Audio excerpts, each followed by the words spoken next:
Even if you don't follow wrestling closely on social media, you must be wondering what is happening with Mauro Ranallo. The man who's supposed to be SmackDown Live's play-by-play and lead commentator has been missing at the desk for about a month already, and we pretty much don't know why.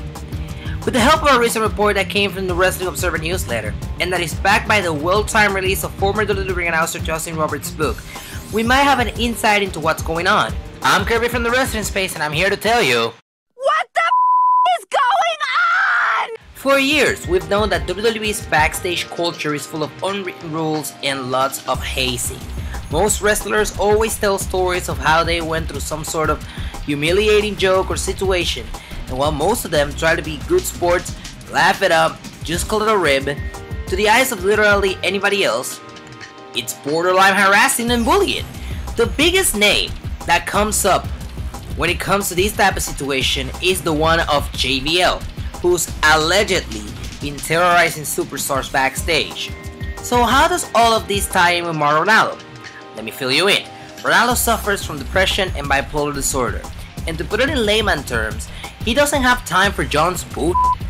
Thing is that allegedly John has been less than nice to Mauro Ranallo. Of course I say allegedly, but you can just go back and watch an old episode of SmackDown Live and realize how much of a jerk John was actually being. And by the looks of it, the line between John Layfield the person and the character of JBL has been blurred, if not removed altogether. And what you see of John on television is apparently what you get in real life.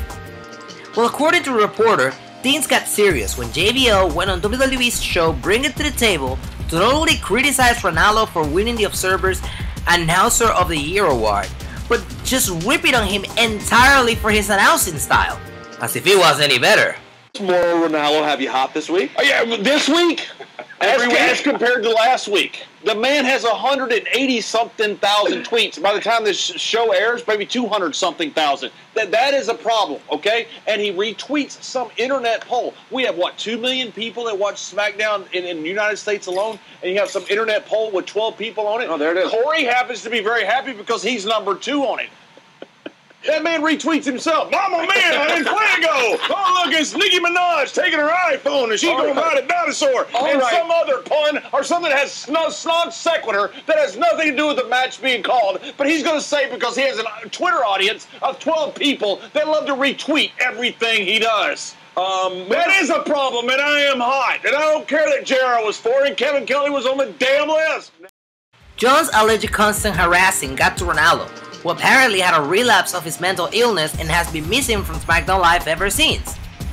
These allegations came out at the same time as the release of Justin Roberts' book, where he makes some similar accusations.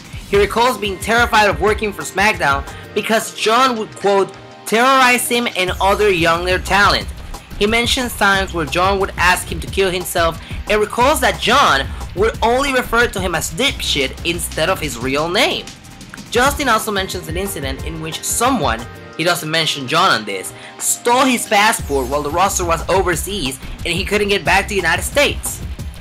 Even if Justin didn't accuse John of this rib, John reacted to it on Twitter by saying he didn't do it and then proceeded to call Justin an idiot who's hated by everybody in the roster. Not helping your case there, buddy. Meanwhile, Mauro Ranallo has returned to Twitter over the weekend and has removed WWE from his Twitter bio. In a statement, WWE said that Ranallo is still under contract with them until August 2017, and WWE doesn't seem bothered by this. As a matter of fact, many former stars say this behavior is encouraged. Remember the passport story I just told you? Justin says the first man to laugh at it back in the United States was Vince during a production meeting.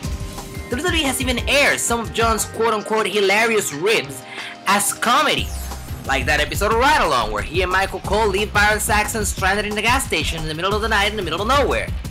At the end of the day, no matter how outraged we seem and how much we would like to wish that the people who provide us entertainment have a safe work environment, that doesn't seem to be a priority for WWE. And John doesn't seem to be a problem to them. What a shame. Well, you're caught up. That was... What the is going on? You can follow me on Twitter at its_Kirby, and you can get more of the Wrestling Space on Twitter at TWS_Wrestling. My name's Kirby, and I'll see you guys soon.